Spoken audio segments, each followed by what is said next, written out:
Assalamualaikum warahmatullahi wabarakatuh. Saudaraku, sahabat beriman yang hatinya sedang dilanda keraguan dan kelelahan, pernahkah engkau duduk dalam sunyi, menatap langit-langit kamar, dan membisikkan sebuah pertanyaan yang sangat menyakitkan? Ya Allah, mengapa aku? Aku sudah rajin sujud, sudah bersimpu di setiap malam, sudah menahan diri dari maksiat. Tapi masalah tak kunjung reda. Mengapa hidupku terasa gelap? Sementara mereka yang tak mengenal sajadah justru terlihat bahagia dan rezekinya mengalir deras. Di antara tawa orang-orang yang tampak baik-baik saja, mungkin kau duduk memeluk lutut dengan air mata yang basah. Merasa seolah ibadahmu tak berbuah apa-apa. Jika kau pernah di titik itu, ketahuilah kau tidak sendirian. Rasa sakit ini adalah sebuah ujian terberat yang hanya diberikan kepada jiwa-jiwa pilihan. Inilah paradoks iman yang seringkali membuat hamba yang tulus merasa putus asa. Hari ini, mari kita temukan jawaban yang akan mengubah rasa sakit itu menjadi kekuatan dan mengubah rasa lelah menjadi rasa bangga karena telah terpilih. Sebelum kita melangkah lebih dalam, mari kita teguhkan niat dengan menekan tombol like. Tuliskan di kolom komentar kisah perjuanganmu dan pastikan kau sudah subscribe, agar kita terus menjadi keluarga yang saling menguatkan dalam cahaya hikmah Al-Quran ini. Saat aku berada di titik terendah di mana aku merasa sujudku tak lagi bermakna, aku membuka lembaran Al-Quran dan kutemukan sebuah ayat yang menampar sekaligus menghibur jiwaku. Ayat ini adalah kunci yang menjelaskan mengapa kesulitan itu datang kepada orang-orang baik. Allah Subhanahu wa Ta'ala berfirman dalam surah Al-Baqarah ayat 214. Am hasibatum an tadkhulul jannata walamma ya'tikum mathalul ladzina khalau min qablikum massathumul bassa'u wad-dharra'u wazulzilu hatta yaqular rasulu walladzina amanu ma'ahu mata nasrullah ala inna nasrallahi qarib. Artinya, apakah kamu mengira akan masuk surga padahal belum datang kepadamu cobaan seperti yang dialami orang-orang sebelum kamu? Mereka ditimpa kesengsaraan dan penderitaan dan diguncang dengan berbagai cobaan. Sehingga Rasul dan orang-orang beriman berkata, kapankah datang pertolongan Allah? Ingatlah, sesungguhnya pertolongan Allah itu dekat. Saudaraku, sejak saat itu aku sadar, aku tidak sedang dihukum. Tapi aku sedang dipilih. Bukan karena aku lemah, tapi karena Allah tahu aku kuat. Ujian ini adalah prasyarat, tiket masuk menuju kemuliaan abadi. Mereka yang terlihat bahagia tanpa ibadah bisa jadi hanya diberi tunda kenikmatan di dunia. Sedang kita yang diuji bertubi-tubi sedang disiapkan, disucikan, dan ditinggikan. Bukankah Rasulullah SAW juga bersabda, sesungguhnya manusia yang paling berat ujiannya adalah para nabi. Kemudian yang semisalnya, lalu yang semisalnya lagi.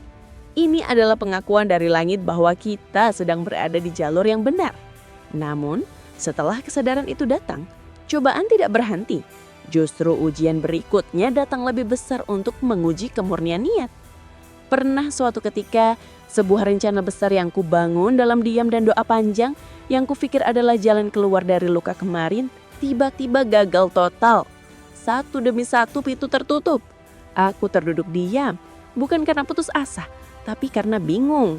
Kenapa Allah tidak membukakan jalan yang bahkan telah kuawali dengan sujud panjang? Aku mulai belajar satu hal, bahwa logika manusia tak akan mampu menjangkau kebijaksanaan langit. Tidak semua yang kita inginkan adalah yang terbaik. Dan tidak semua yang Allah ambil berarti keburukan. Allah tak selalu memberi apa yang kita minta, tapi selalu memberi apa yang kita butuhkan. Dia sedang menata semesta agar waktunya tepat dan dia sedang mengajarkan aku cara bertumbuh, bukan hanya cara bertahan. Puncak dari ujian itu datang ketika aku harus kehilangan orang yang paling kucintai. Bukan karena pergi, tapi karena Allah memanggilnya lebih dulu. Hatiku hancur, raga ini seperti kehilangan pijakan. Semua terasa kosong. Namun, waktu berjalan dan dalam diam, aku mendengar bukan suara, tapi rasa yang Allah titipkan di hati bahwa cinta sejati bukan tentang memiliki, tapi tentang mengikhlaskan apa yang kita cintai agar ia bisa kembali kepada pemiliknya. Aku tahu Allah tidak sedang menjauh. Dia justru sedang mendekapku dengan cara yang tidak kupahami. Cinta yang tersembunyi di balik luka. Hari-hari itu mengajarkan aku bahwa ibadahku bukan lagi sebagai transaksi untuk meminta dunia, tapi sebagai tempat aku pulang dan menyelamatkan jiwa. Disinilah letak kedewasaan spiritual kita. Kita belajar bahwa luka bukanlah akhir cerita, melainkan tinta untuk menulis kisah baru tentang kekuatan dan harapan. Kita harus berani menatap luka itu dengan jujur, tanpa menutupinya dengan tawa palsu. Kamu sudah hancur dan kamu masih di sini. Artinya kamu lebih kuat dari yang kamu kira. Hidup mungkin sedang memaksamu melepaskan hal-hal yang kamu genggam terlalu erat agar kamu bisa diajarkan arti ikhlas yang sebenarnya. Saat ini kamu mungkin masih merasa lemah, masih menangis di malam hari, masih bertanya-tanya apa yang sedang terjadi. Itu wajar. Namun ingatlah, janji yang Allah ulangi 2 kali seolah ingin meyakinkan hati kita yang rapuh. Allah berfirman dalam surah Al-Insyirah atau Asy-Syarah ayat 5 dan 6. Fa inna ma'al usri yusron. Inna ma'al usri yusron. Artinya, karena sesungguhnya sesudah kesulitan itu ada kemudahan. Sesungguhnya sesudah kesulitan itu ada kemudahan. Janji ini adalah kepastian dari langit. Setiap kesulitan yang kamu alami, sudah ada kemudahan yang melekat di dalamnya. Tugas kita hanyalah bertahan, belajar, dan terus melangkah maju dengan keyakinan yang tak tergoyahkan. Berserah bukanlah tanda lemah, tapi tanda kamu percaya penuh pada hikmah Allah.